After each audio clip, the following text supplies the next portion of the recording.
दुनिया में कुछ ऐसे नामर्द हैं जो अपना जोर सिर्फ और सिर्फ लाचार और बेसहारा लोगों पर ही दिखाते हैं।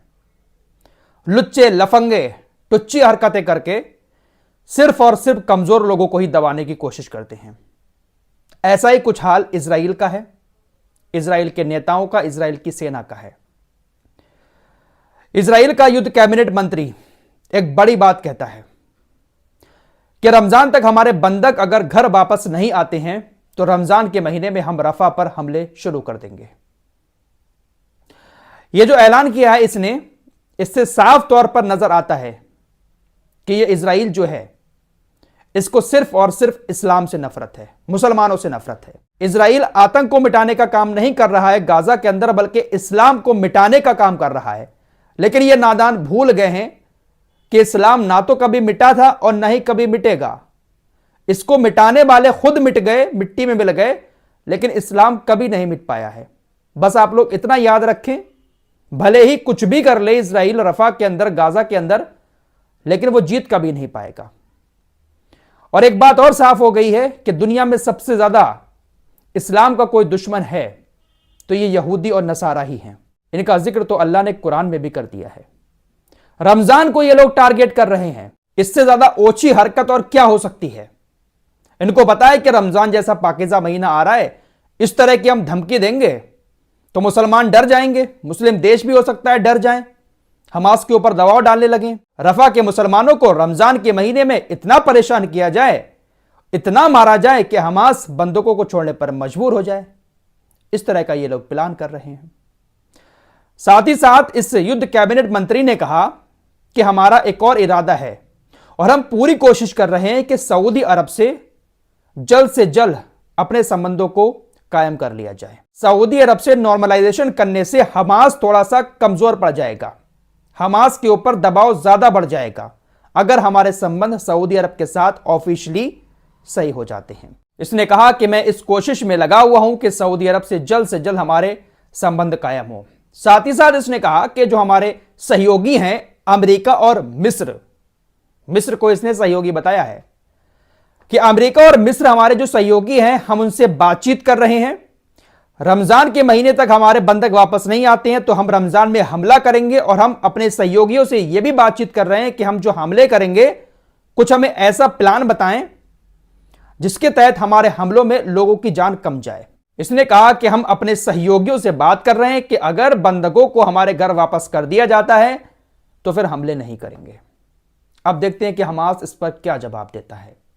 फिलहाल हमास ने कल ही इजराइल को धमकी दी है कि आप कुछ भी कर लो, कितनी भी धमकियां दे लो, कितने भी हमले कर लो, लेकिन आप जीत नहीं सकते।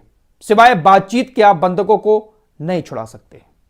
लेकिन इन ओछे लोगों की टुच्ची हरकतें रमजान में आप लोगों को जरूर देखने को मिलेंगी और ये लोग रमजान के महीने में रफा के रोजदार लोगों को अपना निशाना जरूर बनाएंगे। दोस्तों, हमास सीज फायर को लेकर जो शर्तें रख रहा है उसमें से एक शर्त यह भी है कि हमास के दो बड़े नेताओं को इजराइल ने काफी लंबे टाइम से जेल के अंदर डाल रखा है। उसमें से एक है मारवान अल बरगौती।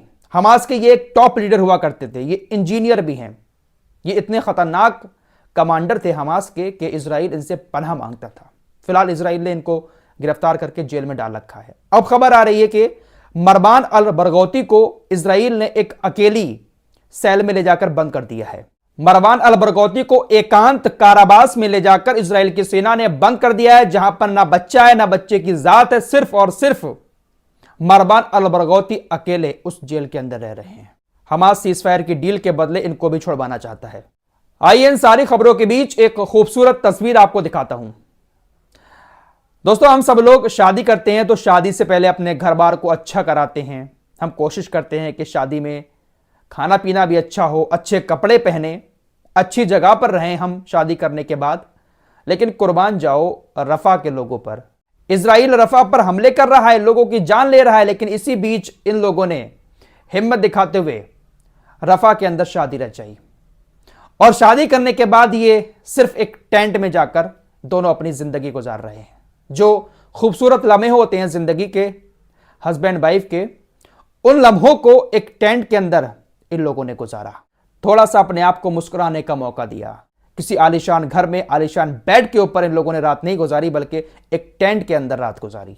रफा के खुले मैदानों में जो टेंट बने हुए हैं, यही टेंट इन लोगों का आशियाना है। यह खूबसूरत तस्वीर दुख के मारे हुए लोगों को कहीं ना कहीं हिम्मत देगी और मुस्कुराने का एक मौका देगी। दोस्तों, एक खबर मैं आप लोगों को बता चुका हूं कि रूस के राष्ट्रपति व्लादिमीर पुतिन ने हमास के नेताओं के अलावा गाजा पट्टी के तकरीबन 14 ऐसे संगठन जो इजराइल के खिलाफ लड़ाई लड़ रहे हैं, उनके नेताओं को रूस के अंदर इनवाइट किया है। हमास को लगाकर फिलिस्तीन के 14 संगठनों के नेता रूस जाएंगे। एक्सपर्ट के मुताबिक रूस इन सभी संगठनों को हथियार दे सकता है। रूस के राष्ट्रपति व्लादिमीर पुतिन ने इन लोगों को जो बुलाया है, रूस के अंदर वो हथियार देने के लिए ही बुलाया है। तुर्की के राष्ट्रपति रजब तैयब एर्दोगान ने कहा कि जिस दिन इजराइल फिलिस्तीन को अलग राज्य दे देगा, उस दिन इजराइल सुरक्षित हो जाएगा। इजरायली सेना वेस्ट बैंक के अंदर फिलिस्तीनियों के घर में लगातार छापेमारी कर रही है। इजरायली सेना ने अभी कुछ देर पहले भी वेस्ट बैंक के अंदर कई सारे घरों में छापेमारी की। उस दौरान कुछ पत्रकार उस छापेमारी को कवर कर रहे थे। इजरायली सेना को यह बात बहुत ज्यादा बुरी लगी कि पत्रकार हमारी इस छापेमारी को कवर क्यों कर रहे हैं, दुनिया को असली हकीकत क्यों दिखा रहे हैं, जिसके चलते हुए इजराइल की आतंकी सेना ने पत्रकारों के ऊपर गोलियां चला दी। बड़ी खबर हूतीज को लेकर आ रही है। हूतीज का ट्विटर एक्स अकाउंट सस्पेंड कर दिया गया है। एलन मस्क ने हूतीज के अकाउंट को सस्पेंड कर दिया। यार हंसी आती है मुझे बहुत ज्यादा। सच को दबाने की बहुत सारी कोशिशें की जा रही हैं, लेकिन सच है कि कहीं ना कहीं से बाहर निकल ही आता है। फिलहाल ये बड़ी खबर है कि हूतीज के ट्विटर एक्स अकाउंट को एलन मस्क की कंपनी ने सस्पेंड कर दिया है। इजराइल के किसी भी कट्टरपंथी नेता का आज तक अकाउंट सस्पेंड नहीं हुआ है। उस नेता का भी अकाउंट सस्पेंड नहीं हुआ जिसने खुलेआम धमकी दी थी कि परमाणु बम फिलिस्तीन के ऊपर गिरा देना चाहिए। अयतुल्लाह खामनेई ने इतना लिख दिया कि इजराइल को नक्शे से मिटा दिया जाए, दुनिया से आह्वान किया। उनके इंस्टाग्राम अकाउंट को मेटा ने सस्पेंड कर दिया। लेकिन इजरायली नेता खुलेआम धमकियां दे रहे हैं महिलाओं को, बच्चों को मारने की।